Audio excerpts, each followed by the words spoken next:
हे दोन्ही नेते ओबीसीचे नेते भांडणं करायला लागलेत. लक्ष्मण हाके आणि आज मिटकरी की दोघंही किती शहाणे आहेत ते महाराष्ट्राला माहिती आहे. दोघं एकमेकावर कुरघड्या करायला लागलेत.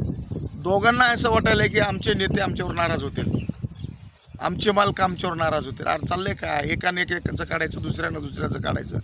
तुम्ही दोघंही ओबीसी आहात ना. अरे छगन भुजबळ साहेबांनी नुसती शपथ घेतली तर ठरवून किती षडयंत्रणं लावलं रे त्या रुपाली चाकणकरांकडं. तुम्ही ओबीसी आहात ना, लक्षात येऊ द्या ना. तुमच्या महाराष्ट्रामध्ये चाललेले हे षडयंत्र राजकारणातले सगळे वैभव सृष्टी तुमच्या लक्षात येणं अपेक्षित आहे. हे दोघंही शाणे नाहीत, कारण हे दोघं जर शाणे असते तर किमान एक तरी थांबला असता, एक तरी गप्प बसला असता. एक म्हणतो झाकण जुल्या, एक म्हणतो ब्रँडवाला, एक म्हणतो ह्याला अक्कल नाही, एक म्हणतो त्याला अक्कल नाही. अरे लावले का डॉक्टर बाबासाहेब आंबेडकरांचं स्वप्न जर साकार करायचं असेल आणि तुम्ही असं जर एकमेक जर भांडत राहत असताल तरी कसं शक्य होणार आहे. महाराष्ट्रातले सगळे ओबीसी बांधव, ओबीसी महिला, ओबीसी भगिनी तुमच्याकडे वेगळ्या आशेनं बघतात. आणि तुम्ही काय लावले, कोण तुमच्या दोघांमध्ये आणि महाराष्ट्रामध्ये आमच्या दोघांमध्ये कोण जास्त सगळ्यात मोठा मूर्ख आहे हे तुमची भांडणं लागली स्पर्धा. तुम्ही काळजी करू नका, तुम्ही दोघंही मूर्खांचे महामेरू आहात.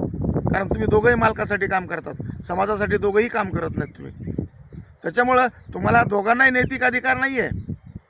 यानं कुणाला काय केलं आणि त्या ओबीसीचं काय झालं ह्या पद्धतीचं नाही. हे बघा, एकमेकाला भांडणं करण्यापेक्षा, एकमेकाच्या जातीपर्यंत जाण्यापेक्षा इथल्या जाती धर्मातल्या भटक्या विमुक्त जातीच्या लोकांना, सर्वसामान्य लोकांना, वंचित बहुजन लोकांना कसा न्याय दिला जाईल, आपल्या ओळखीचं कसं आपल्याला ते काम करून घेता येईल, कसे कसे आपल्याला नवीन प्रोजेक्ट आणता येतील, ज्या ज्या भागामध्ये गरिबी आहे त्या भागामध्ये त्या लोकांना त्यांचं जीवनमान उभं राहण्यासाठी कसं करता येईल, दरडोई उत्पन्न कसं वाढवता येईल भटक्यामुक्तांचं, ओबीसींचं, याचा विचार करणं गरजेचं आहे.